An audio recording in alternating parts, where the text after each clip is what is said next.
Assalamualaikum warahmatullahi wabarakatuh. Selamat pagi, ini masih sesi menjelang sesi kedua. Monggo bawa kopi dan keletian sebanyak-banyaknya. Diskusi mengenai data manajemen. Nah, itu biasanya sesuatu yang kadang kalau bicara tentang data itu biasanya sesuatu yang aduh gitu ya. Ya, saya rasa kemarin saya sudah berkenalan dengan senior, teman sejawat, teman-teman sekalian. Nama asli saya nama panjang saya Cahya Dewi Satria, tapi biasanya teman-teman memanggil saya Yaya, itu mudahnya ya. Saya lupa menyampaikan status saya sebagai staf di Departemen Ilmu Kesehatan Anak di Sarjito. Sudah 2 tahun ini kebetulan saya tugas belajar di RSCM dan ini kebetulan sudah selesai, jadi segera akan bergabung lagi dengan tim-tim di Jogja. Jadi mulai menerima jadwal GCP ya Mbak Weni. Saya mulai dulu, jadi sesi ini ada sesi data manajemen, ada 2 sesi, jadi hari ini, yang sesi ini akan kita diskusi tentang beberapa hal, nanti berdasarkan case discussion, case study. Kemudian setelah lunch, nanti Bapak Ibu sekalian akan dibagi menjadi 5 kelompok dan akan mempraktekkan untuk 3 kasus dan mentranskripsikan ke dalam CRF gitu ya. Jadi ada 2 sesi untuk materi data manajemen.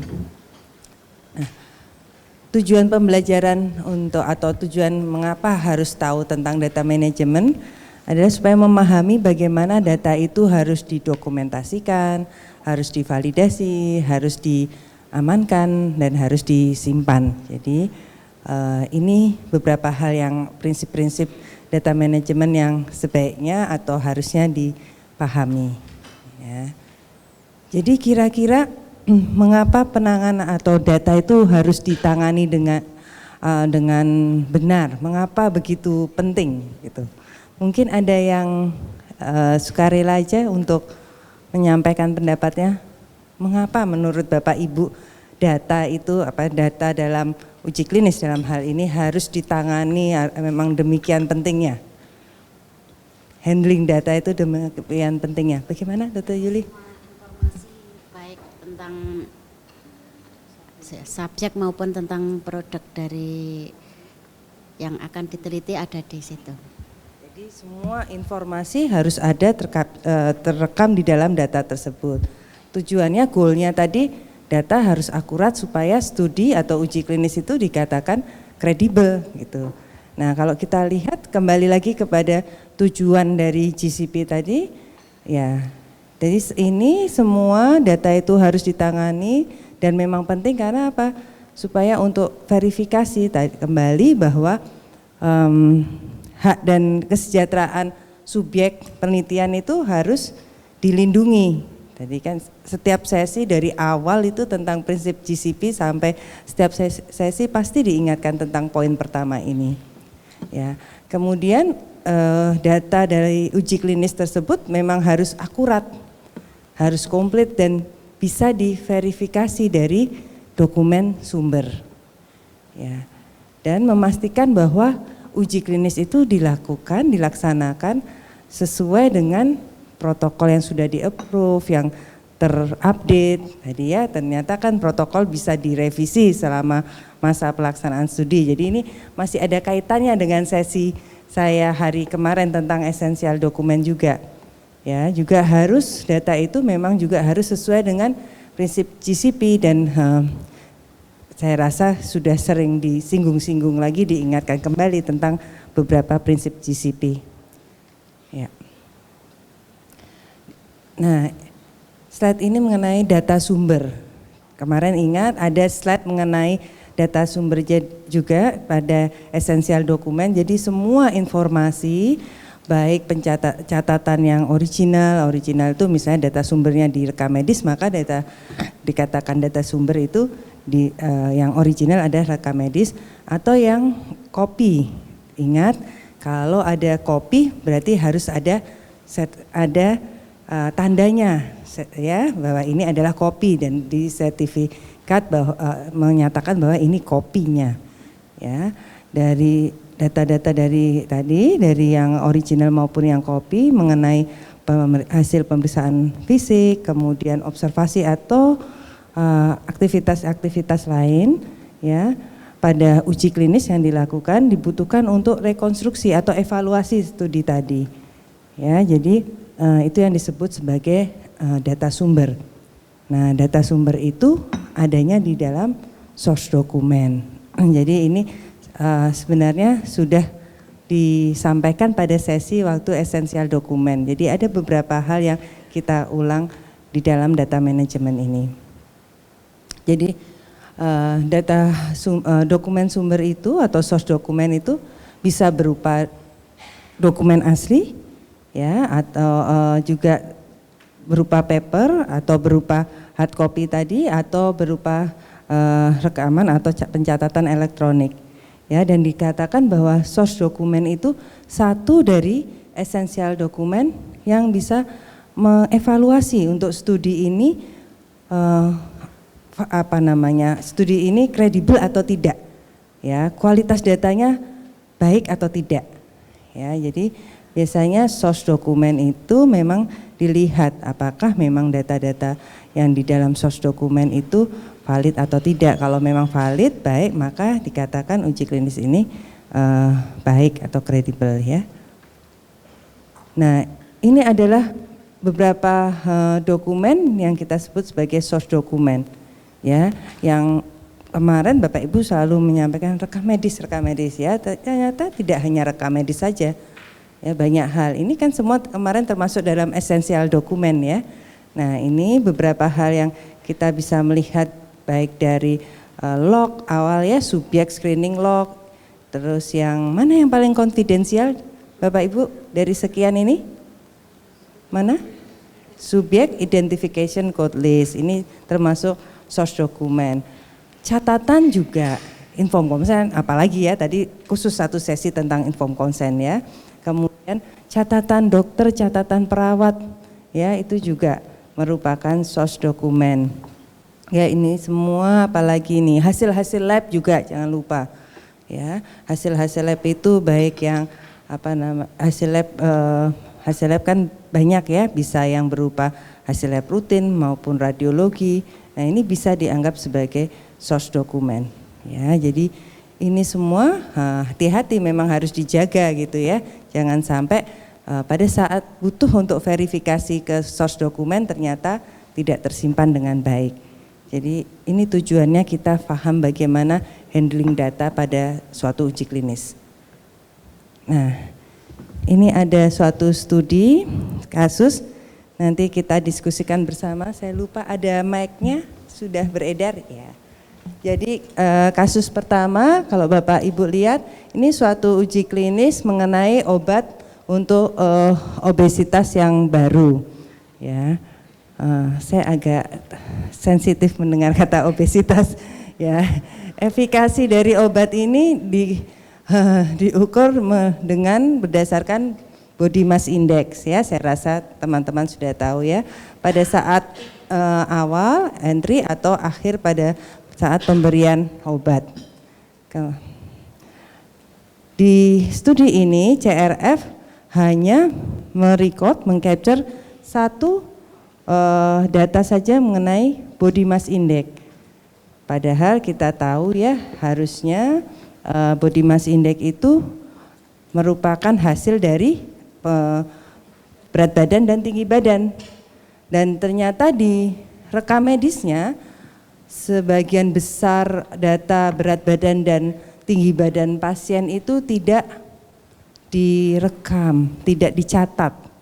Ya, dan ini temuan secara sistematis. Temuan secara sistematis itu antara rumah sakit, puskesmas Pedan, puskesmas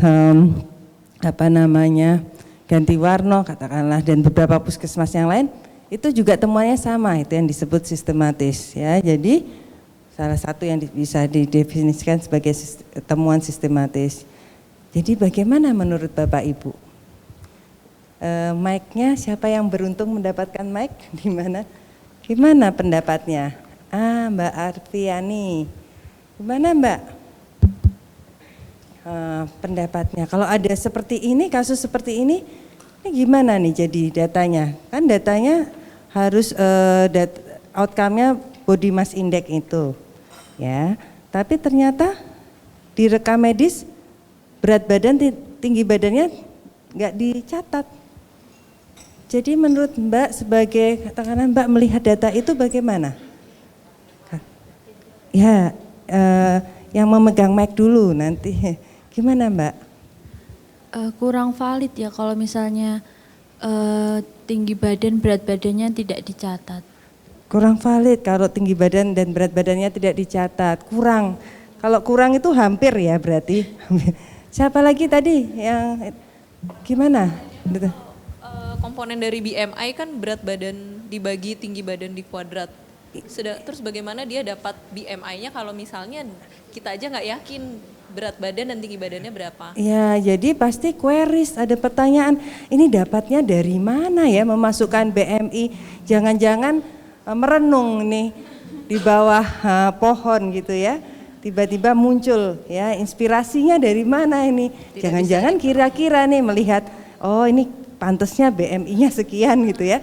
Nah, jadi betul bahwa ini enggak valid ini ya, data seperti itu. Jadi Anda bisa bilang, kemarin slide terakhir saya menyatakan apa? Slide terakhir saya menyatakan apa kalau Bapak Ibu masih ingat? Kalau tidak dicatat, tidak didokumen, berarti tidak dilakukan. Bagaimana bisa mengukur BMI kalau berat badan dan tinggi badan saja tidak diukur ya. Jadi ini pasti queries. Nah, kalau queries itu benderanya banyak ya, bisa saya ya.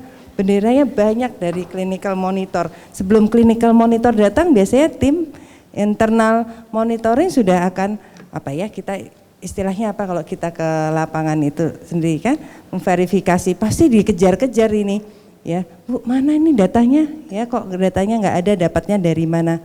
Ya. Jadi seperti itu, tidak bisa tiba-tiba jatuh dari langit gitu ya, data BMI tanpa ada dasar berat badan, tinggi badan. Oke, paham ya? Jadi sudah tepat, tapi bahwa memang Anda bisa menyatakan sebagai reviewer ini tidak valid karena tidak ada datanya. Ya.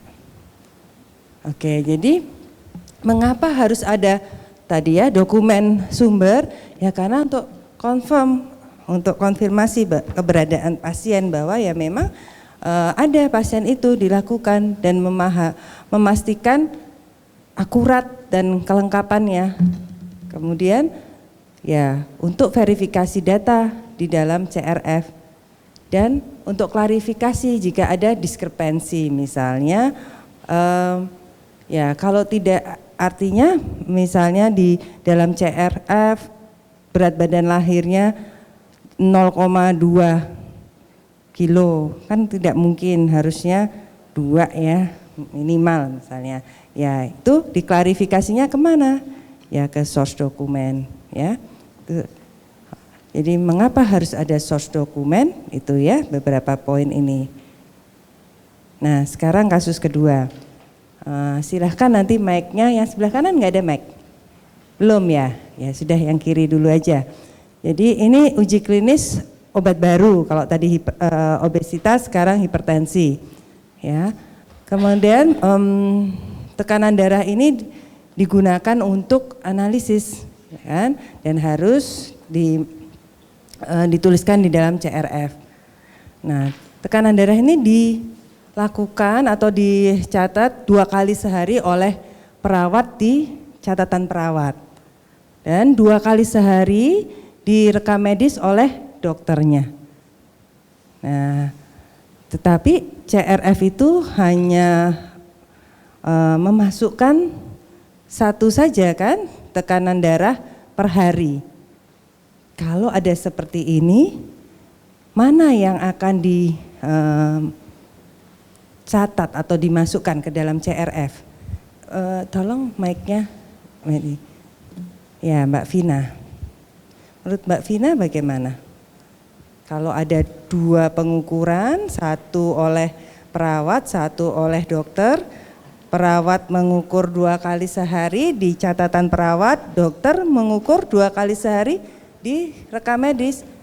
CRF nih hanya punya tugas memasukkan 1 data dalam sehari. Jadi dia mengikut data yang mana ini? Tekanan darah kan bermacam-macam. Mbak Vina dulu, gimana pendapatnya? Ya. Udah? Oh, udah kurang keras aja. Sudah on. Ya, silahkan Mbak Vina. Menurut Mbak Vina nggak apa-apa, nggak ada benar salah. Menurut pendapat Mbak Vina, Mbak Vina bidan. Oh, ya. saya lebih dekat sama perawatnya, jadi saya akan mengambil yang perawatnya aja misalnya. Menurut Mbak Vina gimana? Kalau menurut saya mau ambil data yang mana? Dari perawat, dari dokter, atau punya pendapat lain? Belum punya pendapat ya, Mbak Rohmi dulu. Ya, kalau menurut Mbak Rohmi? Dari dokternya saja. Dari dokternya, takut sama dokternya soalnya. Pak Muhammad, saya panggilannya siapa Pak? Panggilannya Hakim. Oh, belakangnya Pak Hakim, gimana?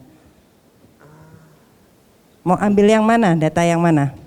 Mungkin soalnya dua-duanya ikut mengukur ya. Iya, ini cuma pertanyaan mau ambil yang perawat, dokter, apa punya pendapat lain? Satunya dokternya juga ikut record dia itu berdasarkan pengukuran dia sendiri kan? Iya, ini kasusnya nih, studi case-nya perawat mengukur, di catatan perawat, dokter mengukur, di rekam medis. Nah, sebagai pengisi CRF nih, isi yang mana nih? Data yang mana? Ambil yang mana? Mungkin disesuaikan dengan SOP-nya. Iya, kata kuncinya harus dari awal tuh harus ada keputusan dulu. SOP-nya gimana? Kemarin yang diingat apple juice sama apa ya, manis enggaknya aja ya. Harus ada dulu. Ya, keputusan apalagi kan SOP itu pada uji klinis walaupun ngukur tekanan darah, walaupun pengambilan darah itu sudah dilakukan rutin setiap hari, tapi dalam penelitian harus dipastikan dulu, artinya punya kesepakatan. Ya, kembali ke ini, tekanan darah ini dipastikan dulu mana yang mau dipakai. Ya, kalau ada 2 data, kesepakatannya gimana? Mau yang paling tinggi atau rata-rata atau bagaimana? Ya, paham ya. Jadi dari awal sudah ada keputusan sehingga kesepakatan dan dituangkan dalam bentuk SOP. Seperti mungkin SOP kemarin pasti juga ada salah satu contohnya ngambil darah pun kan walaupun perawat misalnya perawat kamar bayi saat itu mengambil darah ya. Itu juga walaupun dia setiap hari pekerjaannya mengambil darah sampai saya katakan merempen dia bisa ngambil darah, tapi harus ada SOP-nya. Pengambilan darahnya berapa cc, dengan alat apa dan perlakuannya bagaimana, itu untuk penelitian harus ada SOP-nya. Jadi ini juga demikian, harus ada kesepakatan awal ya. Oke. Nah, ini silahkan diingat-ingat ya, singkatannya adalah ALCOA. Ya, untuk melakukan good documentation practice itu harus ALCOA. Kita lihat satu persatu ya, ALCOA itu singkatan apa? Ya, attributable itu apakah bisa dilacak baik orangnya, kapan dilakukan maupun kapan subjek itu kapan subjek visit itu dilakukan. Jadi orang yang melakukan entry itu harus punya identitas yang tertentu, sehingga misalnya kita menggunakan electronic database maka harus menggunakan user ID dan password tertentu. Ya, kemudian kalau paper base maka harus ada tanggal, tanda tangan dan inisial. Ya, ingat salah satu esensial dokumen yang kemarin saya sampaikan adalah log apa yang ada menunjukkan job desk, tanda tangan, ya. Selain CV kan ada juga nanti ya ada juga yang ada Bapak Ibu sekalian nanti harus tanda tangan yang dipakai di lognya, kemudian singkatan yang akan digunakan, dan itu dari awal penelitian sampai akhir harus sama. Ya. Oke. Itu tadi attributable, ya, maksud dari attributable. Kemudian kalau legible, cukup jelas tidak untuk dibaca. Ya, nah ini cukup menarik karena sehari-hari mungkin sinonim dokter itu, oh ya memang sih Bu Dokter karena tulisannya gak bisa dibaca, wajar jadi dokter gitu ya. Dan ternyata saya cukup terkesan pada ada salah satu dokter di salah satu puskesmas, kebetulan beliau sudah cukup senior gitu ya. Pekewo sebenarnya saya saat itu, tapi sampai saya tungguin untuk supaya paling tidak tulisannya bisa dibaca gitu ya. Nulisnya lama jadinya kasihan juga gitu. Tapi lama-lama ya akhirnya ada outcome-nya tuh bisa lumayan dibaca. Tapi ya ditungguin benar gitu. Karena kalau tidak yang pusing terutama nanti monitornya, ini tulisannya apa ini ya, terutama di rekam medisnya. Ya, jadi itu artinya legible ya. Biasanya kalau nggak bisa dibaca atau nggak jelas akan menjadi masalahnya apa? Queriesnya banyak ya, Dokter Samad ya, benderanya banyak gitu ya. Untung Dokter Samad itu telaten nulis gitu. Ya, jadi kalau paper base ya harus jelas tulisannya dan tintanya juga harus permanen, jangan sampai lama-lama blur ya, blobor kalau bahasa kerennya gitu ya Bu ya. Nah kalau electronic base data ya harusnya memang dicek secara reguler apakah masih bisa dibaca atau tidak. Ya, itu makna dari legible. Nah, kalau ini menurut Bapak Ibu berapa ya? Pak dari sini 29, 29, 24, berapa? Kalau Ibu lihat 27, berapa lagi? 21, berapa dari sisi ini? 24, 29, berapa? 20, yang benar yang mana ya? Ya bisa saja karena saking nggak jelasnya jadi multi persepsi gitu ya, 2% juga bisa gitu. Nah yang benar yang mana ya, biasanya harus kita tanyakan langsung kepada yang nulis gitu kan. Yang nulis kadang lupa, ya sebenarnya saya kalau udah sore itu semakin, jangan sampai di uji klinis keriting tulisannya, sulit dibaca. Ya itu tadi makna dari apa Pak Bu? Legible ya. Kemudian C, ya ini agak contemporaneous, yaitu apakah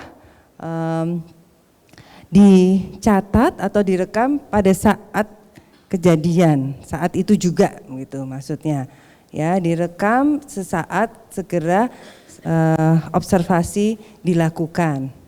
Nah, saya ingat kemarin Dr. Samad sudah mengaku memberikan kesaksian, kadang buru-buru ya Dok. Nah, ada undangan rapat di direksi, beliau sibuk sekali. Padahal lagi periksa pasien, jadi nanti aja ini ya periksa fisiknya, nulisnya nanti. Ya, kira-kira resikonya apa kalau nulisnya nanti? Lupa ya, itu salah satunya. Jadi jangan lupa ini C, contemporaneous itu maksudnya gitu. Dan tanda tangan, tanggal pada saat didokumentasikan.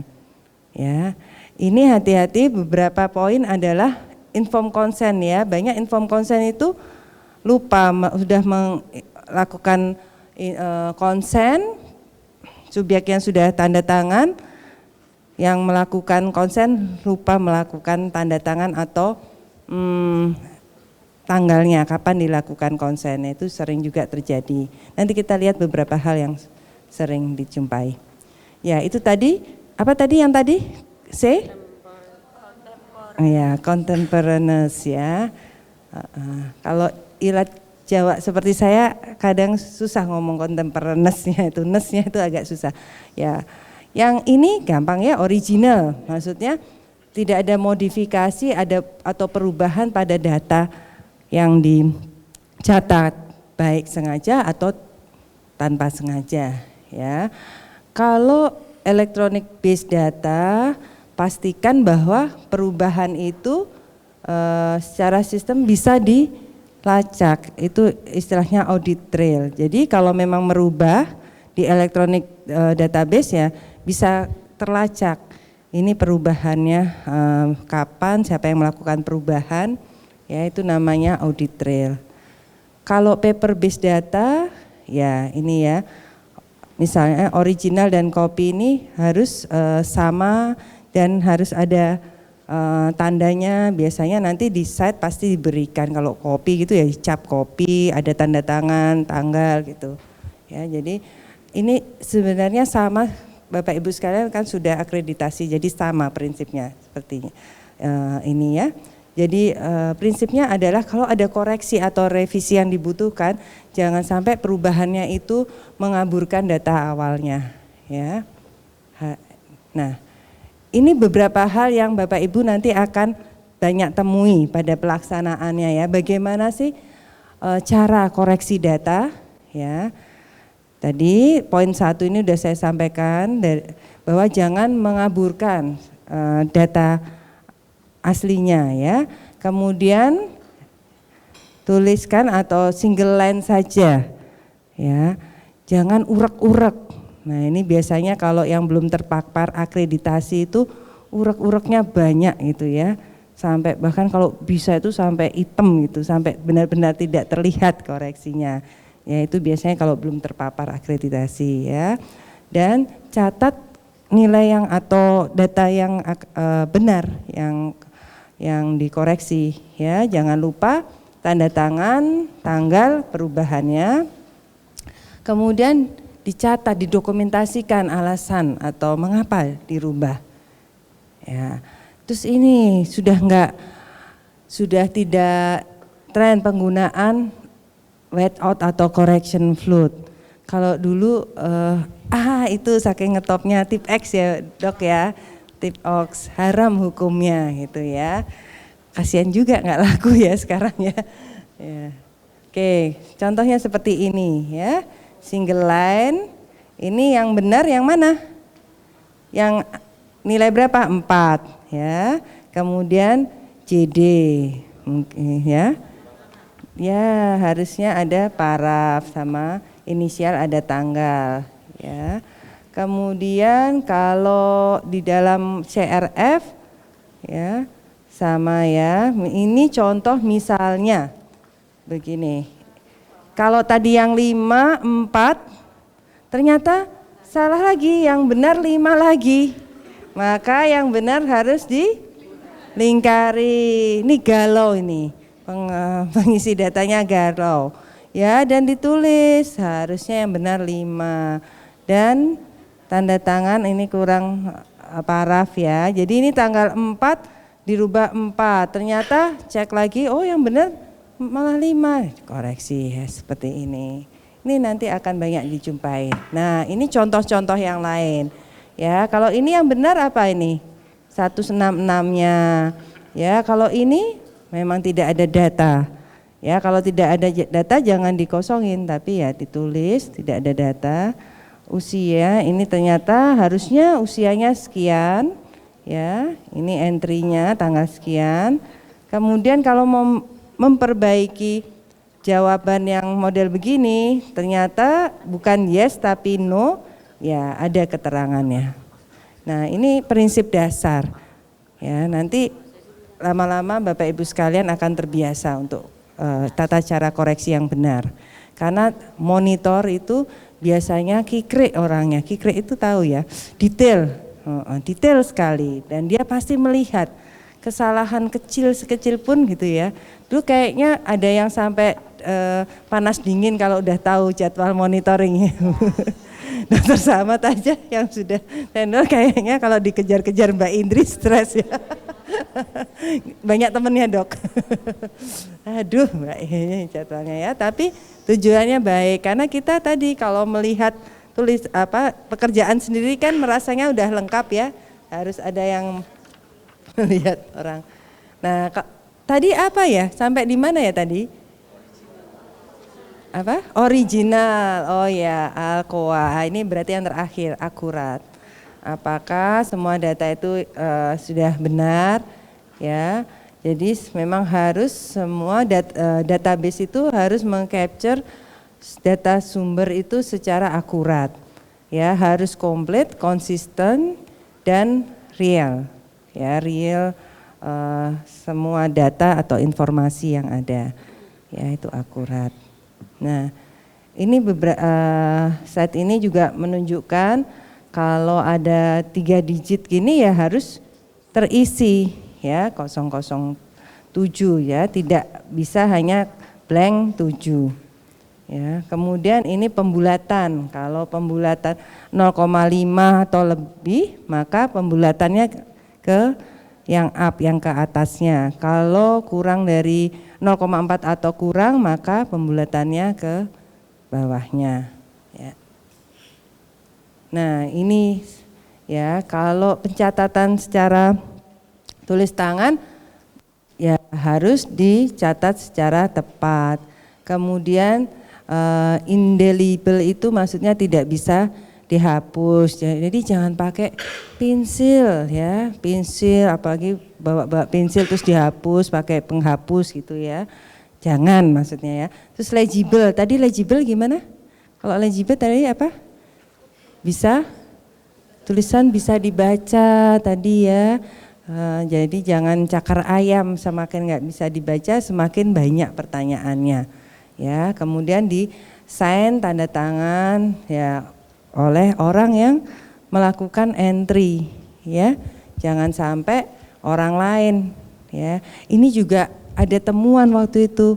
Ternyata orang lain yang bukan tugasnya ya di delegation log-nya itu dia tidak bertugas mengentry data, ternyata melakukan. Ya itu juga bisa ketahuan dari situ. Atau ada yang entry data kelihatan ini jamnya itu bukan jamnya jam kerja gitu. Jadi dia entry datanya di mana? Ya, bisa jadi dari hal ini kita tuh sebenarnya bisa cek performa kerja teman-teman, artinya benar enggak? Tidak sekedar ke source dokumennya, tetapi ini enggak mungkin mengentri data jam 7 malam, jam 9 malam puskesmasnya tutup. Ngeceknya datanya dari mana? Ya. Nah, ini hal-hal seperti ini bisa menjadi supaya memastikan bahwa data itu diisi secara tepat dan datanya kredibel. Ya. Oke, sekarang kasus ketiga. Ya, kasus ketiga ini coordinating investigator melakukan suatu studi multicenter. Ya, kemudian data CRF-nya akan dikumpulkan dengan metode Excel. Nah, kemudian setiap center itu menerima template Excel-nya. Ya. Kemudian coordinating investigator akan memberikan informasi setiap bulan melalui worksheet itu. Ya, jadi intinya adalah pada multicenter ini menggunakan sistem dengan metode Excel. Nah, pertanyaannya yang perlu didiskusikan bagaimana pendapat Bapak Ibu. Terus yang poin kedua, pada kondisi seperti ini pertimbangannya kapan menggunakan electronic database. Ya mungkin siapa yang Dr. Risa mungkin bisa komennya bagaimana Dr. Risa. Jadi kalau seperti ini menggunakan Excel kira-kira setuju atau tidak? Kalau tidak mungkin ada komen mengapa tidak setuju. Kira-kira. Oh ya, mic-nya ini aja dok, ini aja dok. Silakan dok. Ya terima kasih dok. Jadi untuk kita harus melihat juga kemampuan masing-masing set. Jadi apabila masing-masing set memang mampu untuk electronic collecting. Iya. Pakai Excel misalnya semua sama kemampuannya. Kira-kira dokter setuju nggak dengan si coordinating investigator menggunakan sistem metode Excel itu? Hanya elektronik gitu ya Dok maksudnya? Atau harus iya. ada ininya? Kalau Excel kan dia Manualnya, hanya masukin elektronik. itu, dia kan pakai dia akan menyediakan worksheet dengan template, kemudian datanya akan masukkan ya ke Excel. Seperti kalau kita masukkan Excel itu, Iya, kan mungkin harus gitu. tetap harus ada data ini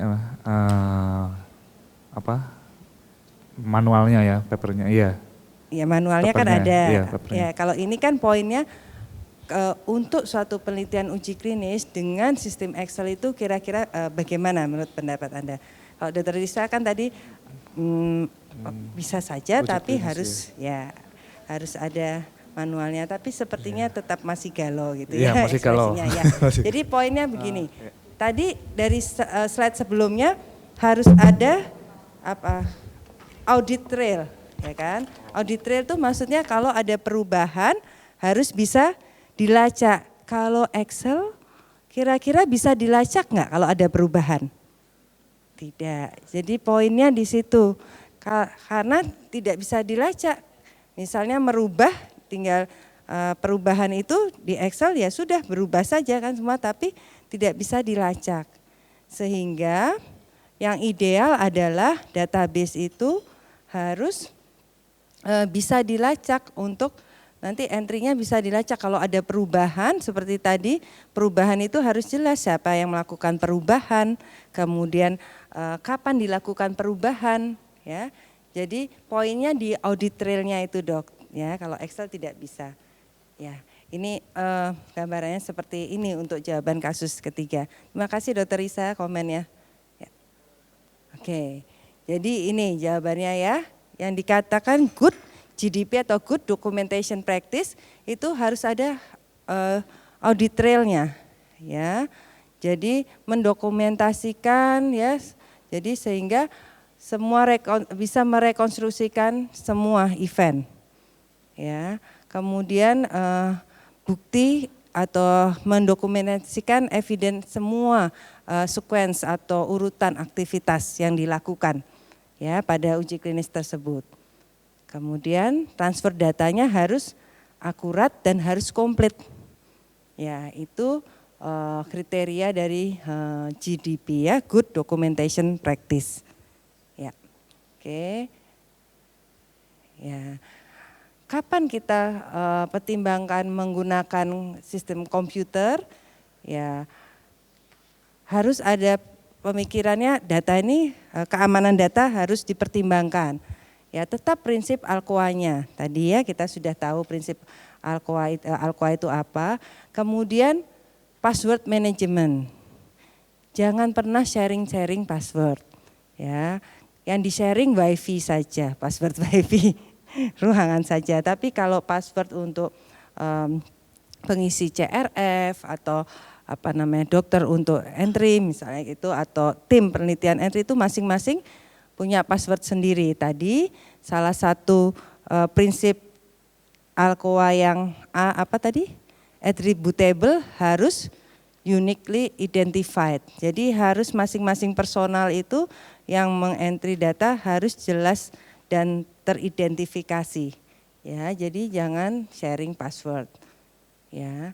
Kemudian kalau ada perubahan atau modifikasi di data itu secara sistem harus didokumentasikan. Ya, makanya kita pertimbangan penggunaan untuk electronic database seperti itu. Dan harus ada backup. Ya. Apalagi kalau ada disaster atau ada ada hal-hal yang di luar kemampuan kita, entah nanti banyak hal ya yang kita harus hindari. Kita bisa lihat, nah ini harus ada backup gitu ya. Nah, oke, saat ini bagaimana prinsip untuk data handling? Ya, data harus di record, di handle dan disimpan, ya, dengan sehingga pelaporannya akurat, interpretasinya juga dan verifikasinya juga akurat. Ya. Kemudian confidentiality, prinsip confidentiality juga harus dijaga. Ya. Tadi juga sudah disebut-sebut bagaimana confidentiality itu merupakan salah satu prinsip GCP juga. Salah satunya demikian juga kita menjaga data itu supaya confidentiality-nya tetap terjaga. Ini sesuai dengan GCP ya, prinsip GCP. Ya. Prinsip data handling yang lainnya, Pas Azan ya, data CRF itu harus konsisten dengan dokumen sumber. Tadi selalu diingatkan kalau ada diskrepensi harus ada penjelasannya. Ya. Kemudian kalau ada deviasi dari protokol, maksudnya deviasi dari protokol adalah protokol menyatakan harusnya pengambilan darah vena di lengan kiri, misalnya mudahnya begitu. Mengapa kenyataannya pada subjek ini diambil di lengan kanan? Nah, deviasi itu harus ada, berarti kan berbeda dari protokol. Itu yang disebut deviasi, harus dijelaskan. Ya. Sehingga sistem manajemen kualitinya harus diimplementasi ya dengan baik. Ini prinsip data handling. Kemudian poin yang lain adalah gunakan subjek identification number, ya nomor studi subjek itu benar-benar yang satu, ya artinya tidak unambiguous, itu tidak mendua gitu ya. Jadi memang benar-benar nomor ini, inisial ini, nomornya 007 misalnya CDS 007 ya satu subjek itu saja.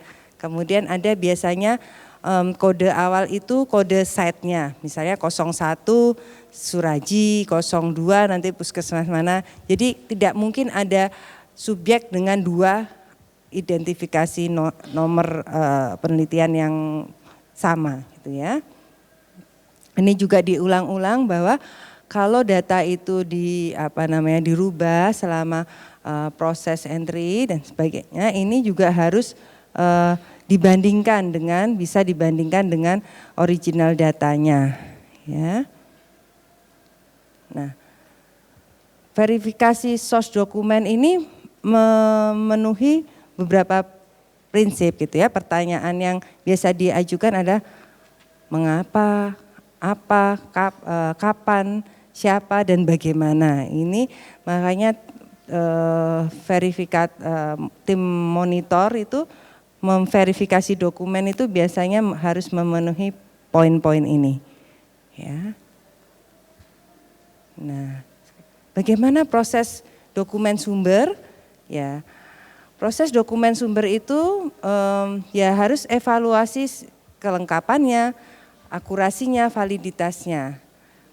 Ya, jadi memastikan bahwa data yang ada di dalam CRF itu sesuai dengan dokumen sumbernya. Jangan sampai kalau ada diskrepensi ya harus ada penjelasannya, harus diverifikasi dulu.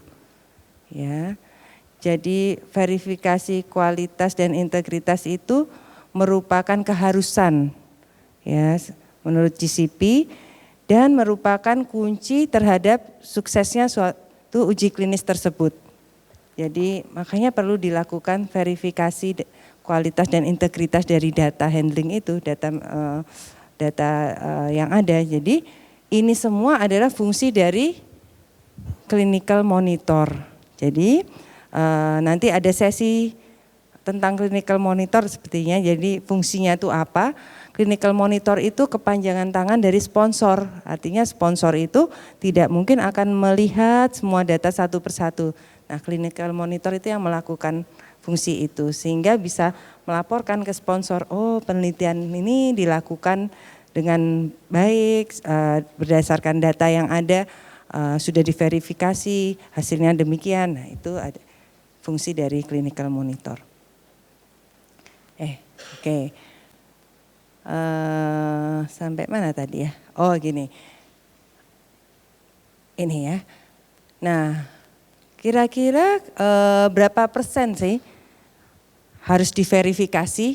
Ya, sebenarnya tidak ada tertulis secara spesifik berdasarkan GCP.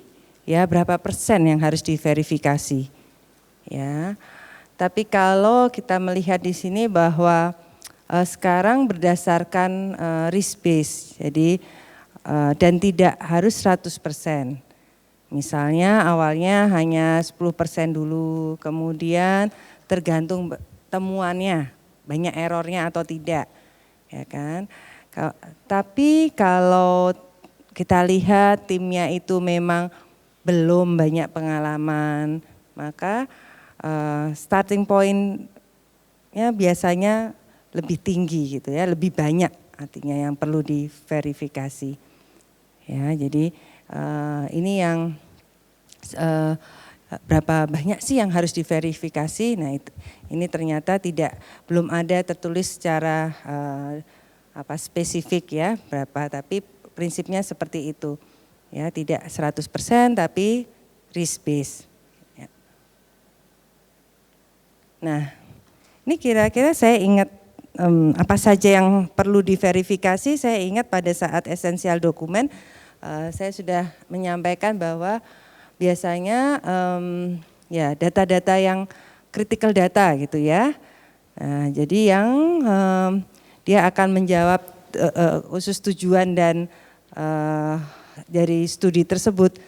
Nah, ini adalah beberapa yang pasti akan diuber-uber kalau tidak lengkap atau ada diskrepensi.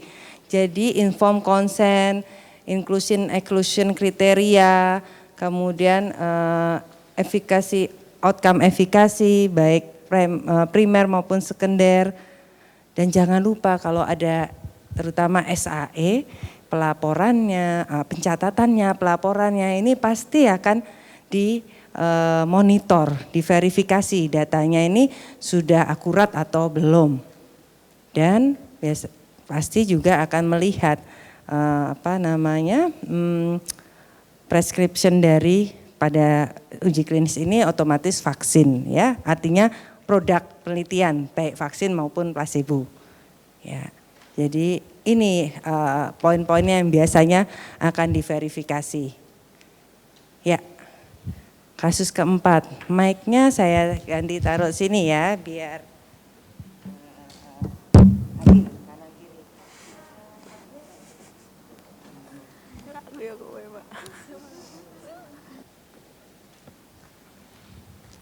ya pada kondisi ini perlu dicari tahu dulu. Jadi ini kan ada 3 perbedaan ya, jadi harus ditelaah kembali. Kira-kira yang salah di bagian mana? Apakah saat pencatatan atau hasil dari pemeriksaan? Kemudian mungkin perlu dikumpulkan. Jadi orang-orang yang melakukan pencatatan ini juga perlu dilihat kembali kira-kira di bagian mana terdapat perbedaan dari 3 record ini, dari 3 perbedaan ini. Ya, 1 berarti kan memang harus dilihat lagi dari source dokumennya. Ya, source dokumennya berarti tadi kan dikatakan ada diskrepensi dan ternyata ada perbedaan penulisan ya. Jadi juga harus dilihat kembali ke SOP-nya. Ya, SOP-nya bagaimana? Kalau ternyata memang itu temuannya sistematik, maka kalau perlu diulang untuk pelatihan lagi ya, supaya persepsinya sama. Ya, seperti itu. Jadi artinya kita ada masalah, solusinya apa? Solusinya itu bisa solusi saat itu terhadap datanya dan kemudian solusi ke depannya, apa yang harus dilakukan agar tidak terulang lagi. Ya, jadi kalau perlu ya dilakukan training ulang. Nah, ini juga kita alami gitu ya. Kita alami melakukan beberapa training ulang karena memang itu merupakan temuan yang sistematis. Ya, bahkan waktu kemarin Pak Etop juga menceritakan ada yang sampai di stop juga karena ada temuan gitu ya, temuan mayor. Nah, tidak hanya stop tapi kita evaluasi apa yang harus kita perbaiki sistemnya kah? Kalau SOP-nya sudah benar, jangan-jangan SOP-nya juga tidak visible. Tapi kalau SOP-nya sudah visible, maka kita perbaiki dengan pelatihannya dan evaluasi, dan biasanya kita dampingi ya, dimonitor apakah memang sudah bisa sesuai dengan SOP-nya ya. Jadi apa istilahnya ya, untuk pencegahan itu juga ada problem solving saat itu dan pencegahan ke depan. Saya lupa istilahnya. Oke. Ini case tadi 4 ya. Oke. Nah, ini beberapa masalah yang biasanya kita temui saat melakukan verifikasi dokumen ya. Pada source dokumen tadi ya, banyak diskrepensi antara CRF dan source dokumennya ya. CRF isinya misalnya 0,2, ternyata di source dokumennya 2000 gram misalnya seperti itu. Atau beberapa dokumen sumber yang digunakan. Ya, dari awal harus dipastikan ini akan diambil dari mana. Misalnya berat badan lahir mau diambil dari KMS, mau diambil dari catatan bidan, atau mau diambil dari rekam medis rumah sakit, misalnya seperti itu. Atau ya dokumentasinya memang kurang atau jelek, bahkan jelek gitu ya. Tadi dokumentasinya memang kurang, jadi sehingga tidak bisa melihat, tidak bisa menggambarkan sequence aktivitas yang ada, yang sudah dikerjakan saat itu. Ya. Kemudian yang lain yang juga sering ditemukan adalah misinterpretation.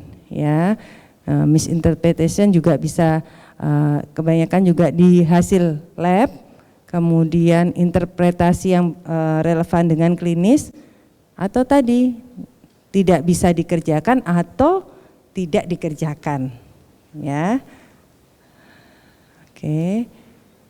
Nah, ini juga ya, data yang ditemukan pada CRF kadang bahkan tidak ada di dalam source dokumen seperti tadi. Ingat kasus keberapa yang obesitas itu BMI tiba-tiba saja ada, memang ada di CRF, tapi di source dokumen berat badan dan tinggi badan saja tidak ada, misalnya seperti itu. Kemudian catatan klinis yang sedikit sehingga tidak bisa diambil data dari situ sebagai source dokumen. Atau illegible apa tadi, handwriting tidak bisa dibaca. Jadi silahkan yang sadar diri tulisannya tidak bisa dibaca, sekarang belajar menulis indah ya. Tambah nggak bisa dibaca, ya sudah jangan indah-indah, yang penting legible ya, bisa dibaca. Atau datanya hilang, seperti saya contohkan kemarin, ada bidan nangis-nangis karena catatan buku kecilnya tadi buat belanja kehujanan hilang. Ya, sudah, ini yang beberapa hal yang sering kita jumpai. Ya. Nah, kemudian bagaimana archiving, penyimpanannya? Ya, keamanan harus kita perhatikan ya. Aksesnya terbatas. Kemudian harus ada inventaris. Data apa yang masuk dan data apa yang diambil gitu ya. Sampai sekarang, sampai sekarang pun walaupun kemarin saya sampaikan kita simpannya untuk RV3 yang fase 2B, kita simpan di Klaten itu ya. Kalau ada permintaan dibutuhkan dan dibutuhkan keluar, itu PI harus tanda tangan mengetahui data apa yang diambil ya. Kemudian ada aturan kapan harus memusnahkan. Ini juga harus ada temperatur, humidity control. Hati-hati karena banyak, nah ini ya biasanya ini masalah ini, entah jamur, entah tikus gitu ya, kemudian entah rayap ya, kita berhadapan dengan ini. Atau hati-hati ya, harus makanya filling kabinetnya harus yang tahan api. Kalau hujan bagaimana, kalau banjir, ini juga harus diperhatikan, jangan sampai datanya kebanjiran dan hanyut gitu ya, hilang dari peredaran. Ya, archiving. Ini kalau archiving electronic database, server roomnya juga ini yang harus diperhatikan, aksesnya, kemudian temperatur kontrolnya dan sistemnya, backupnya juga harus ada. Ya.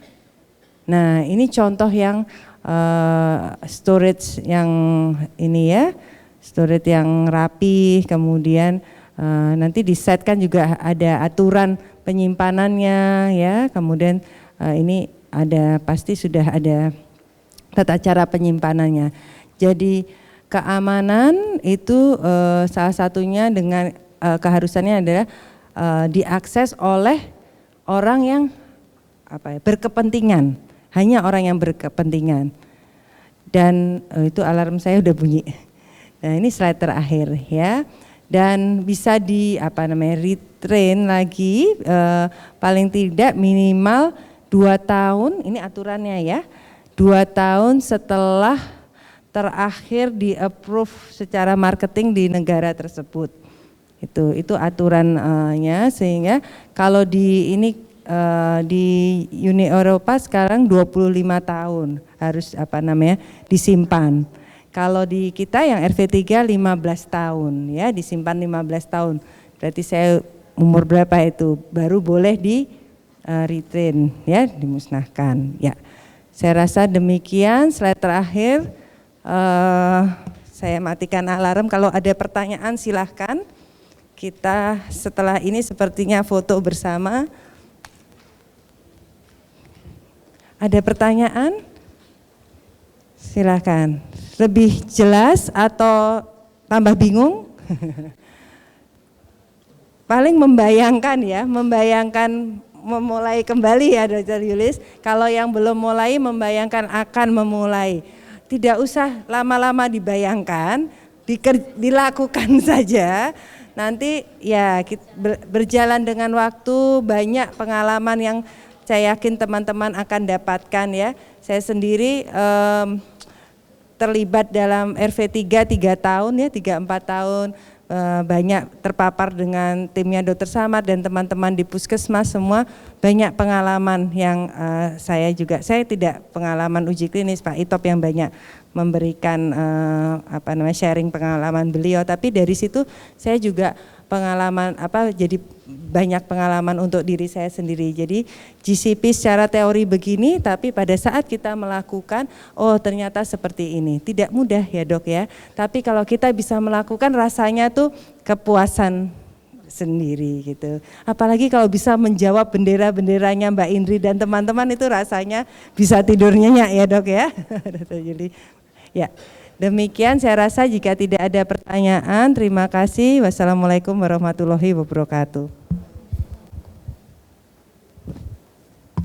Kelompok 2 skenario nomor 2, kelompok 3 skenario nomor 3 atau event nomor 3, kelompok 4 skenario nomor 1, event nomor 1, kelompok 5 event nomor 2. Bacalah, kemudian diskusikan dan isikan, masukkan ke dalam CRF. Date of entry-nya berarti sesuai dengan eventnya ya, 2 Mei. Pas April ini. Bisa aja ya. Bisa aja. Soalnya ini lama sekali, 2018 kan kita males berarti setahun.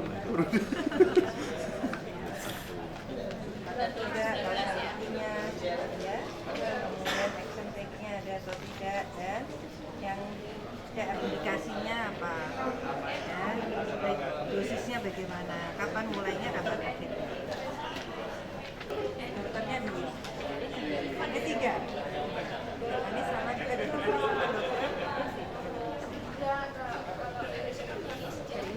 Nah iya, maksud juga kan. Saya ini bisa data entry ini tanggal tahun atau bulan pakai LM. 2018. End date-nya Pengisi CRF sudah ikut konfirmasinya. Berarti kalau ada yang jelas bisa tanya ke Iya sih, enggak terstandar. Iya sih. Harus ada levelnya berapa. Misalnya dia sampai di transfusi, maka dia enggak ya?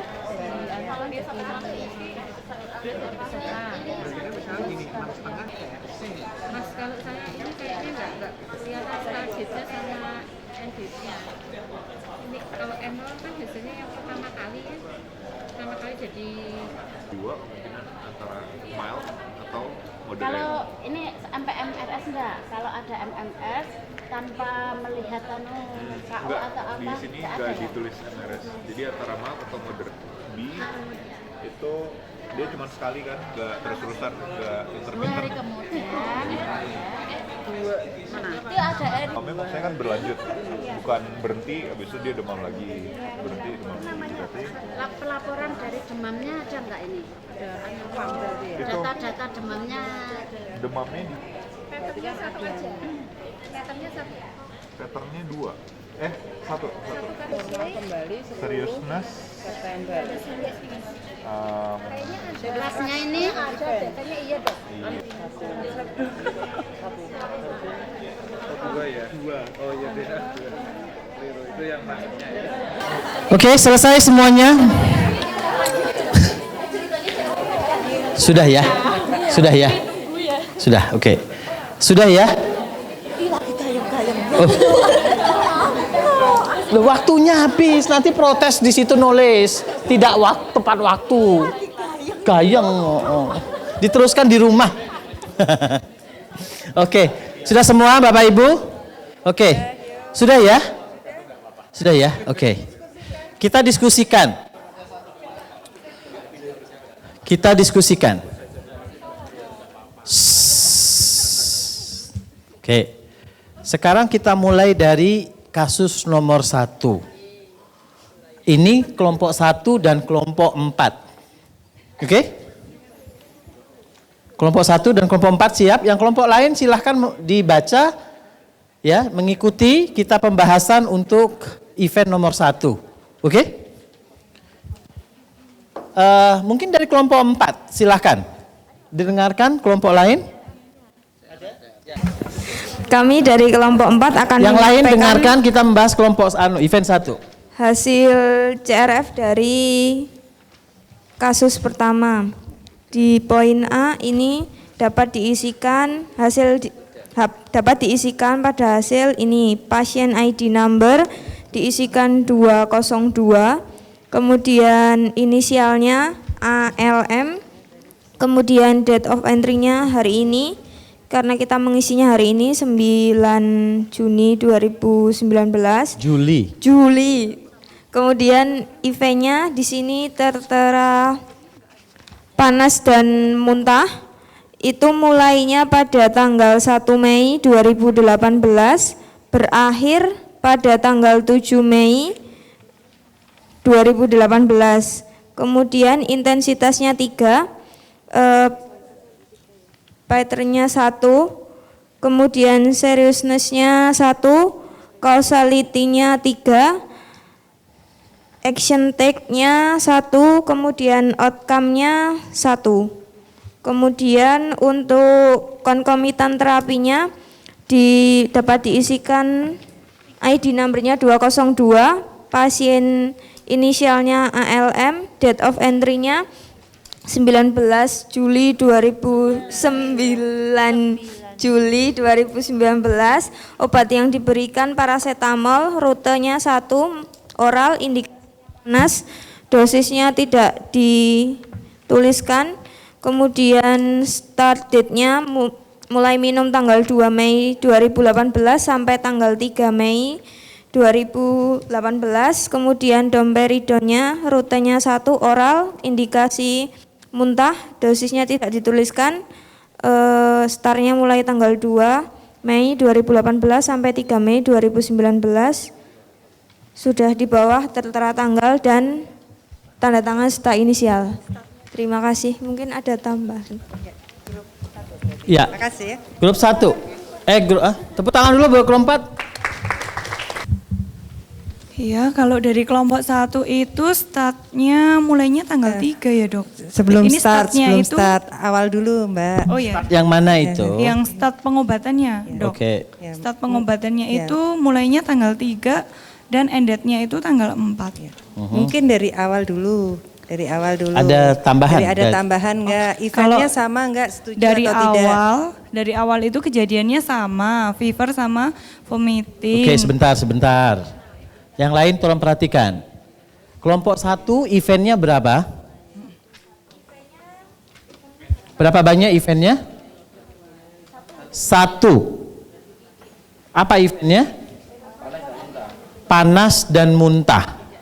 Kelompok 1 ada berapa eventnya? Jadi berapa? Iya Dibuat sama, tapi fever Fiverr sendiri, kita vomiting sendiri kan, Dok. sendiri kalau kelompok 1. Fiverr Oke, sendiri, event vomiting ada sendiri. 2. Iya. Pertanyaannya, kenapa Anda mengatakan itu 2 event? Apakah memang itu 2 hal yang berdiri sendiri? Kalau panas kan belum tentu muntah ya dok ya. Betul. Kalau muntah juga belum tentu panas. Betul. Jadinya kita jadikan 2 kejadian dok. 2 kejadian.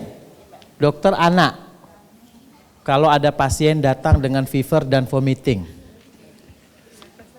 apakah itu 2 diagnosis apa 1 diagnosis menurut dokter anak? Dokter Samad, silakan. Jadi panas dan muntah itu bukan diagnosis, itu adalah gejala. Terus diagnosisnya apa? Diagnosisnya memang kalau gini masih observasi febris plus vomiting, ya. Tetapi untuk diagnosis definitifnya ya memang butuh pemeriksaan lebih lanjut gitu. Mungkin kata kuncinya begini dok, simptom saya setuju dengan dokter Samad, simptom dilihat juga kejadiannya. Kejadiannya kan demam dan muntahnya bersamaan. Sehingga sebenarnya ini adalah assessment atau decision dari dokternya membuat satu diagnosis. Kalau misalnya dokter melihat, oh ini demam muntahnya gastroenteritis, bisa sebagai di-assess sebagai gastroenteritis. Mungkin ini nanti ada korelasinya dengan kasus kedua yang demam dan res, itu silahkan analoginya juga. Jadi kalau sudah bisa menunjukkan satu diagnosis silahkan, tapi artinya bukan simptomnya. Tapi kalau misalnya itu 2 simptom pada onsetnya bersamaan dan dokter menyatakan ini adalah satu bagian dari satu penyakit, silahkan jadi satu event. Ya, tetapi yang ditulis monggo kalau tadi mengapa di dalam CRF nanti itu akan banyak sekali pertanyaan. Ya, ketika kemudian pengisi CRF menuliskan 2 event, maka akan ada verifikasi dari monitor. Bertanya, apakah memang menurut dokter ini 2 event yang berbeda? Atau ini merupakan suatu simptom di mana kedua simptom itu menghasilkan satu diagnosis. Kalau itu menghasilkan satu diagnosis, artinya satu event. Oke? Ya. Jadi dokter tidak mengisi CRF, tapi dokter menuliskan di dalam source dokumen. Jadi assessmentnya apa pada saat itu? Ya itu tadi, kalau memang pada saat itu dokter belum ada diagnosis, maka silakan ditulis. Mengapa ini ditanya, mengapa ada 2? Karena menurut dokter belum ada sehingga cuman baru berupa simptom. Tetapi kalau kemudian simptom itu sudah menghasilkan suatu diagnosis, maka wajib dokter memperbaiki source dokumen, menuliskan diagnosis agar supaya dipindahkan diagnosis oleh pengisi CRF dalam bentuk satu event. Oke? Apa demam dan epistaksis.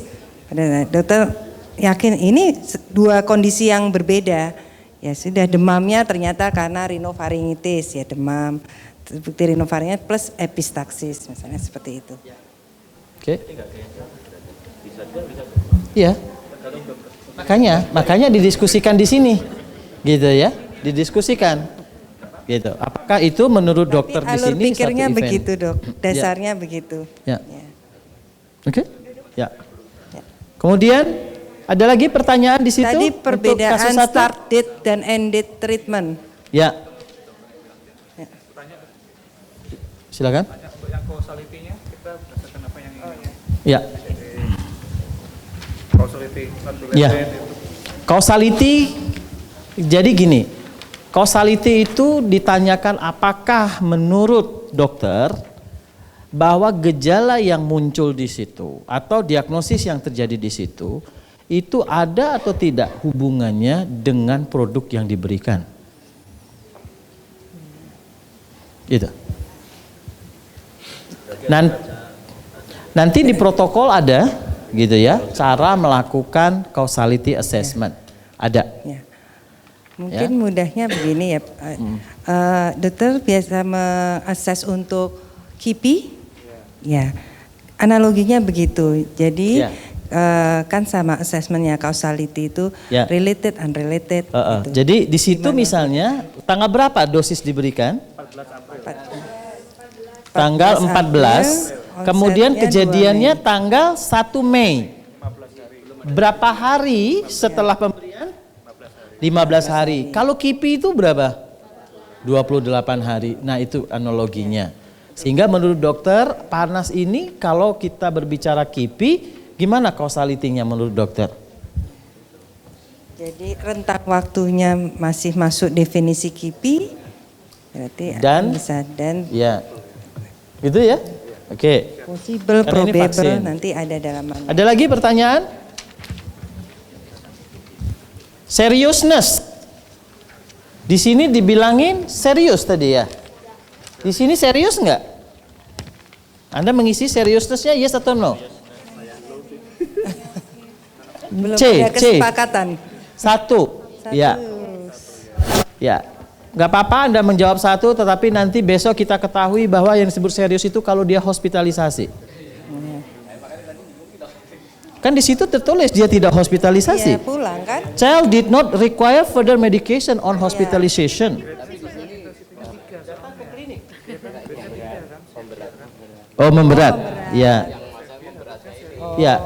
Itu kalau berat atau tidak berat itu bukan seriousness, tapi severity. Severity nanti di intensity, di A. Tapi yang C itu grade-nya sudah grade 3 soalnya. Iya, kembali lagi, tidak selalu orang yang berat itu hospitalisasi. Contoh, saya mengalami nyeri kepala yang sangat berat, tapi saya nggak hospitalisasi. Saya termasuk severe, tapi tidak serius. Oke, besok akan kita jelaskan di dalam safety management, ya, nggak apa-apa. Hari ini masih keliru, tetapi itu konsepnya. Hari ini konsep untuk transkrip Pengisian CRF, ya. Besok untuk ini causality dan intensity. Oke. Saya kira untuk pengisian untuk kelompok 2 dan kelompok 5 sama ya. Ya, belum sama. tepuk tangan, Pak. Tepuk tangan ya untuk kelompok 1 dan 4. Untuk 2 dan 5 mungkin sama ya? Sama ya. Maksud saya juga sama. Masalahnya mungkin sama. Atau ada perbedaan masalah? Mungkin disebutkan saja apa masalah yang Anda temukan ketika mengisi CRF. Sama fever dan ras itu kami tadi masih dianggap simptom atau gejala. Jadi kami masukkan satu persatu. Ya. Karena kalau di sini kejadiannya onset kejadiannya berbeda. Jadi kalau yang fever itu onsetnya tanggal 1, sementara yang ras onsetnya tanggal 3. Oke, mungkin yang ke kelompok sana. Grup 5, eventnya dulu gimana, Dok? Apa eventnya apa dan apa? Kami sama, Dok, untuk eventnya ada 2, tapi onset date-nya berbeda. Kalau untuk fever, demamnya dimulainya tanggal 1, kemudian untuk crash-nya itu 2 days later dari dibawa ke trial site, jadi tanggal 5-nya. Karena dia event yang berbeda, kita asumsikan rashnya bisa dia alergi paracetamol atau bisa karena hal lain, misalkan ngaten. Tapi juga, itu dulu. Terima kasih. Jadi kelompok berapa tadi? 2 dan 5, ini ada 2 event menurut kelompok 2 dan 5. Res dan demam dan res. Kalau misalnya dokter, saya sebagai dokter di penelitian menuliskan sebagai exantem subitum atau ya sebagai satu event, bagaimana? Setuju tidak? Iya, tetapi kalau kemudian ya, karena kalau dilihat dia awalnya demam, ya demamnya berarti kan mulai tanggal berapa nih? 3 kan? Tanggal 1 September. Kemudian 2 hari kemudian dia muncul res. Ya, dia muncul res. hari setelah panas atau setelah kesaid? Ya, 2 hari setelah demam, kan dia mulai 1 September demam, kemudian ke setnya 3 September kan demam ya. Kemudian muncul rash. Jadi kalau ada demam, ada rash muncul. Kalau dokternya menyatakan asesmennya 1 sebagai exanthem subitum, rash, apa viral exanthem, apakah kelompok 2 dan 5 setuju? Jadi 1 event. Nah.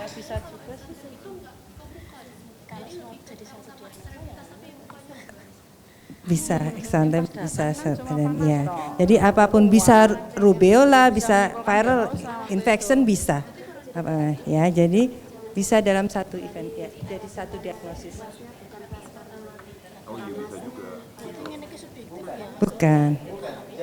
1. Ya.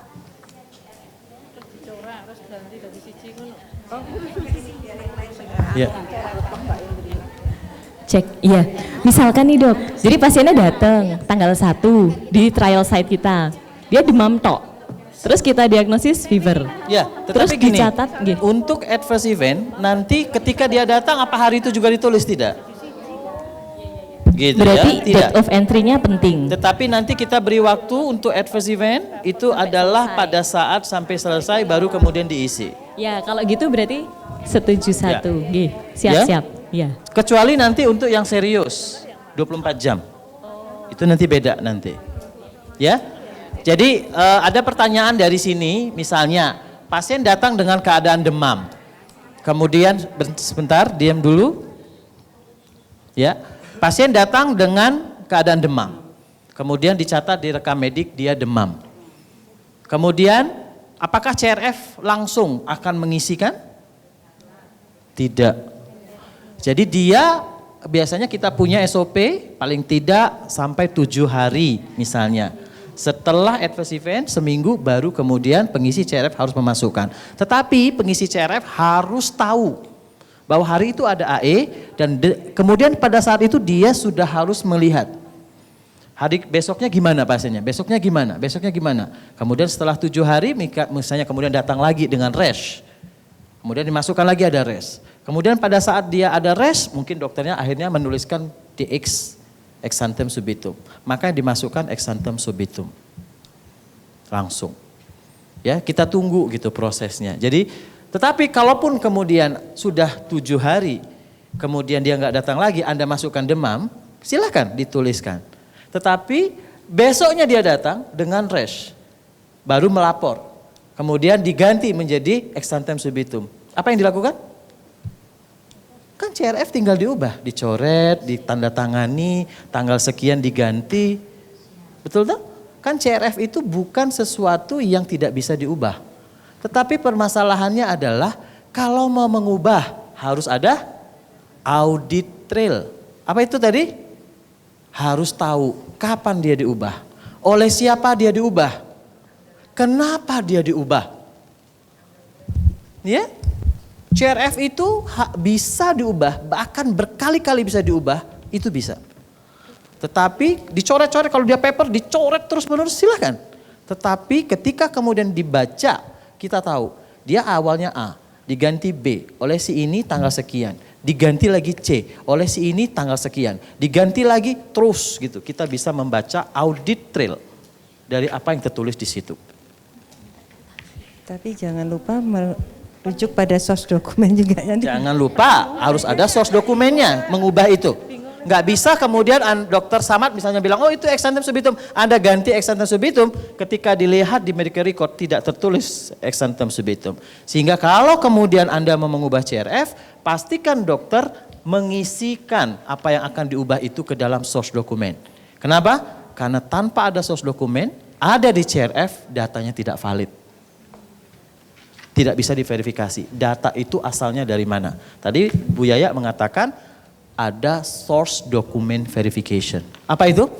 Bahwa apa yang Anda tulis di dalam rekam CRF ini semuanya ada di source dokumen. Kalau kemudian di sini ada, di situ tidak ada, maka diragukan. Ini dari mana datanya? Tiba-tiba Anda mengisi hal seperti itu. Paham tadi source document verification? Itu akan dilakukan oleh siapa? Oleh monitor nanti. Ya, monitor akan 100% memverifikasi semua angka yang diisi oleh CRF. Mana sumbernya Anda mengisi itu? 100%. Paham? Inilah kita menjaga quality dari data yang kita hasilkan. Oke, ada bukti bahwa memang dokter menuliskan di situ. Mengapa ini dokter-dokternya nanti ini yang akan sibuk ini. Bisa saja apa yang akan diminta verifikasi itu sudah sebulan yang lalu. Ya. Mengapa CRF itu harus mengisi juga dengan cepat supaya kalau ada apa-apa dokternya bisa masih memverifikasi, masih ingat. Ya, coba kalau sudah nggak ingat, iya dulu tuh paracetamolnya berapa miligram yang saya kasih, nah itu bingung. Apalagi anak-anak kan, kalau misalnya hati-hati di situ yang paling sering itu adalah ini, obat tidak ada ditulis di source dokumen. Berapa hari nggak ditulis di source dokumen. Berapa miligram diberikan, apalagi bentuk puyer. Itu nggak ada. Ini yang akan diminta diverifikasi ke dokter. Dokter tolong dituliskan. Dulu waktu meresepkan itu berapa. Kalau sudah sebulan yang lalu, dari mana kita ingat? Ya, mengapa ini yang nanti akan kita lihat, ada SOP-nya, bahwa untuk melakukan uji klinik akan beda sekali apa yang Anda tuliskan di source dokumen.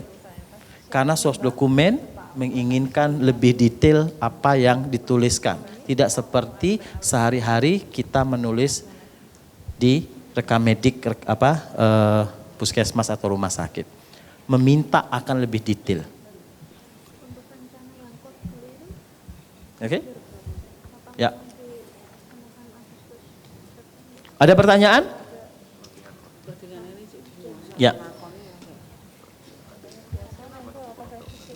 Terima kasih dok, izin bertanya. Misalnya saya sebagai dokter dan kejadian yang tadi dokter sebutkan terjadi, jadi saya nggak ingat waktu itu ngasih berapa. Nah itu lebih baik, ya kira-kira kayaknya waktu itu segini atau lebih baik dikosongkan lalu di CRF jadi kosong. Terima kasih dok. Ini sebetulnya pertanyaan bagus, tetapi pertanyaan seperti ini sudah harus kita sadari pada saat sebelum penelitian dimulai. Gitu ya. Kenapa? Karena harusnya tidak boleh terjadi ketika penelitian sudah terjadi. Sudah dimulai. Makanya GCP itu dipahami ketika kita mulai mendesain. Ini yang sering terjadi memang. Ketika kemudian kita mau mengisi, nggak ada datanya, kita tanyakan 1 bulan. Akhirnya apa? Terpaksa kita mengosongkan, disebut sebagai not available data. Coba bayangkan kalau separuh dari data yang Anda hasilkan not available. Apa yang terjadi? Gimana kredibilitas data yang tadi kita sebutkan GCP keinginannya itu? Kredibelkah? Tidak. Mengapa? Ketika kemudian kita mau memulai, ini pertanyaan yang harus sudah kita antisipasi. Pertanyaannya adalah bagaimana kita mencegah supaya tidak terjadi? Itu pertanyaannya. Ya? Oke. Ada lagi pertanyaan? Oke. Mungkin singkat. Yang tepuk tangan dulu kelompok 2 dan 5. Sekarang kelompok 3 yang terakhir, ya ini cuma 1 kelompok. Ini untuk event yang ketiga yaitu eventnya penurunan kadar HB. Onset date tanggal 10 bulan 10 2018. Oke, kita bahas eventnya dulu aja. Eventnya ada yang mungkin ingin komentar? Coba bisa baca di situ, eventnya apa menurut Anda? Kalau HB-nya menurun, assessment-nya bisa apa? Anemia. Oke, HB menurun itu kalau 10, kalau 12 ke 11, anemia menurun tidak? HB menurun enggak? Dari 12 ke 11. Kalau dari 10 ke 9. Jadi itu diagnosis bukan? Bukan, itu event bukan? Bukan. level. Gimana? Apa eventnya? Dia HB pertamanya berapa? 6,5. Sudah pada saat sebelum dia diberikan pengobatan dia sudah anemia. 6,5. Kemudian menjadi 5. Menurut Anda apa jadinya? Kalau Anda sebut anemia, dari awal sudah anemia. Gimana event itu bisa menggambarkan bahwa penderita itu dari 6,5 turun ke 5? Anemia yang memberat, misalnya. Gitu? Bisa nggak seperti itu? Worser anemia. Tapi kalau assessmentnya sebagai diagnosis anemia saja kan bisa apapun kausanya. Cuman masalahnya di sini kita akan melihat bahwa baseline itu kalau dia tidak anemia, kemudian jadi anemia ya. Tapi kalau dari awal anemia menjadi anemia juga, itu kemudian kita nggak tahu anemianya itu dari awal tuh sudah anemia atau tidak. Contoh misalnya ada pasien asma sudah, kemudian awal dia asma, kemudian menjadi berat setelah dia masuk penelitian. Apakah kalau kita katakan kemudian asma, kemudian kita bisa melihat bahwa itu event itu terjadi setelah pemberian pengobatan? Nggak bisa. Jadi kata-katanya nanti anemia asma yang memberat. Nanti besok ada di dalam safety management. Ya, bagaimana kita kemudian mengakses, menilai suatu event untuk bisa mengatakan itu terjadi setelah pemberian investigational product. Ya. Gitu? Iya. Ya, ini menarik ya karena memang kasus-kasusnya kita letakkan yang menarik, yang itu banyak terjadi nanti. Bahwa adverse event itu terjadi, nanti kita bicarakan besok bahwa itu terjadi setelah pemberian produk yang diteliti. Tetapi bagaimana untuk suatu kejadian yang terjadi setelah produk itu digunakan, tetapi di awalnya dia sudah menderita seperti itu? Apakah kemudian kita sebut adverse event? Dok, tapi kalau di saat awal mau clinical trial bukannya misalnya anemia, taruhlah dari pertama, nggak eksklusi dulu dok misalnya. Bisa saja kan pada pasien ini kemudian anemia bukan kriteria eksklusi. Kan banyak penelitian yang mungkin penelitiannya memang untuk penderita anemia. Gitu? Kan bisa saja. Kan ini tidak harus vaksin kan? Kan di situ tertulis kan bukan vaksin, hanya investigational medicinal product. Jelas kalau di kita dieksklusi karena bayinya tidak sehat. Jangan sampai bisa kita katakan dia masuk adverse event. Misalnya seorang Besok safety management itu baik, kita 2 Terima jam kasih. membahas itu. Ya, Baik, terima bisa kasih, Dok. ditunda pertanyaannya? Oke. Kita di sini baru membahas sebetulnya bagaimana sebetulnya. Ya, karena waktunya. Ya, karena ini kita waktunya sudah harus. Ya, kita bisa bahas lagi besok kalau kemudian Anda ada pertanyaan pada saat safety management. Ya. Jadi memang Ya. jadi tujuan dari sesi ini adalah tadi kan data manajemen. Sekarang pertanyaannya kita lanjut atau pulang Anda telat? Jadi Berat kalau itu pertanyaannya toh? Ya. disimpan ya. Oke, kita kembali dulu ke tempat duduk ya. Oke, tepuk tangan dulu buat kita semua. Ini lampunya dimatiin tapi Anda tidak tidur ya. Karena dingin gitu, digelap, perutnya kok penuh gitu, terus tertidur semua. Ya, nanti kalau ada yang tertidur langsung saya tanya. Oke, tapi nanti kalau tidur semua, saya akan lakukan ice breaking.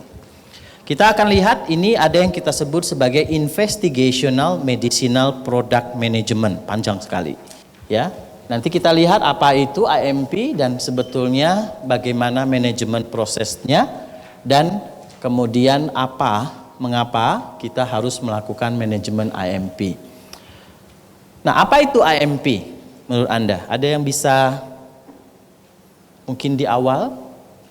Tadi di dalam pertanyaan tugas itu ada investigational medicinal product. Apa itu? Jadi adalah produk yang akan diteliti gitu, yang diberikan ke pasien. Produknya berupa apa ini? Kalau uji klinik apa? Pharmaceutical produk. Bisa obat, bisa vaksin. Ya, bisa produk biologis. Insulin dan sebagainya. Itu produk biologis namanya. Itu adalah investigational medicinal product. Kalau kemudian kita seperti pada penelitian kita, ada pembanding nggak penelitian kita ini? Ada nggak? Ada nggak? Kita bandingkan dengan apa gitu, ada nggak? Ada kan? Kita bandingkan dengan placebo. Placebo itu disebut AMP bukan?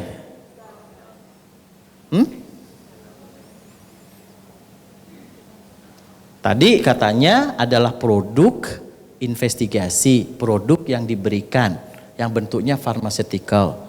Sekarang placebo itu AMP bukan? AMP juga. Ya. Jadi itu karena dia kan merupakan produk yang diteliti juga, karena dia merupakan produk yang dibandingkan. Gitu ya. Jadi tidak hanya produk barunya, tetapi kontrol grup intervensi yang diberikan untuk dikontrol ini juga harus ada, disebut sebagai AMP.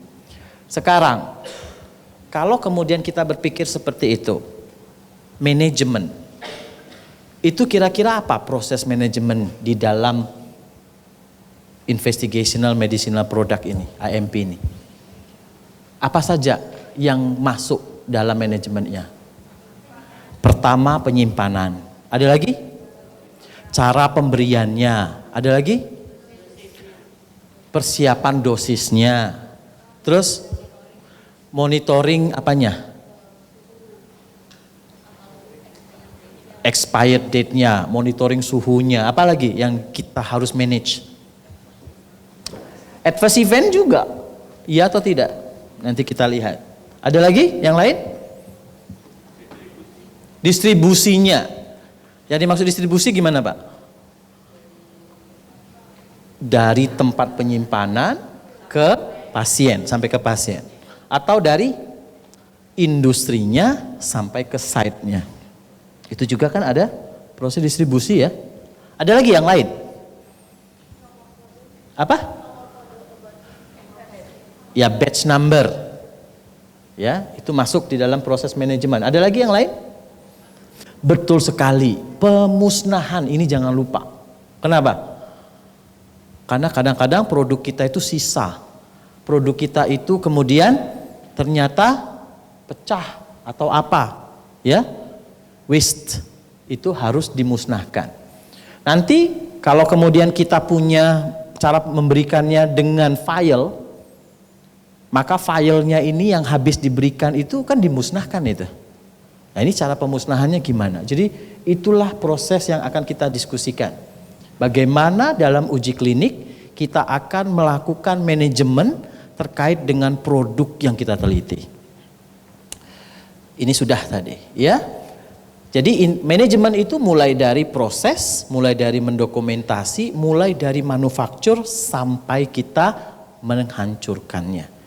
Semua itu akan harus kita manage nantinya.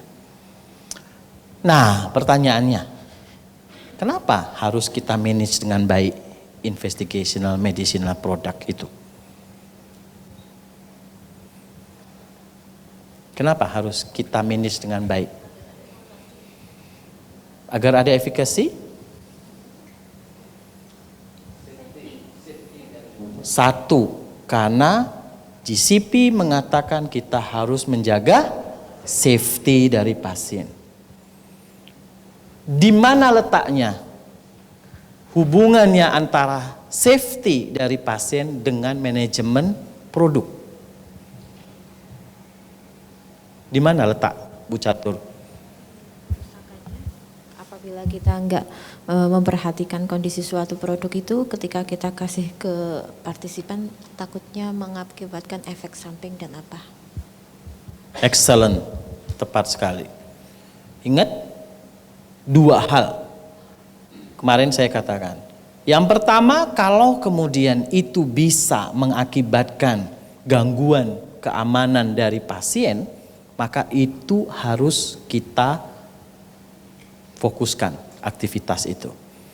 Medicinal product, bagaimana kalau kita nggak menyimpan vaksin dengan benar? Apa yang terjadi? Rusak. Akhirnya yang diberikan racun. Kalau racun yang kita berikan, apa yang terjadi? Pasiennya bisa mengalami efek yang merugikan. Oke. Hanya itu? Apakah ada kaitannya dengan data quality? Apa? Apa hubungan antara manajemen AMP dengan kualitas data yang akan dihasilkan? Mas Sandi. Berkaitan dengan efikasinya dari suatu produk. Berkaitan misalnya dengan efikasi dari produk itu. Kita nggak menyimpan dengan benar, suhunya harusnya sekian, kita simpan nggak benar, kira-kira hasil penelitian kita menunjukkan bahwa vaksin itu efikasi nggak nanti? Nggak akan. Jadi inilah mengapa AMP manajemen ini luar biasa, ya. Harus betul-betul kita jaga. Oke. Nah, ini jadi tadi sudah disebutkan, jika produk itu yang diberikan nanti kualitasnya itu tidak baik, maka hasil penelitian akan bias. Yang kedua, jika komparator, nah ini placebo-nya tadi, kita juga tidak simpan dengan baik, apa akibatnya?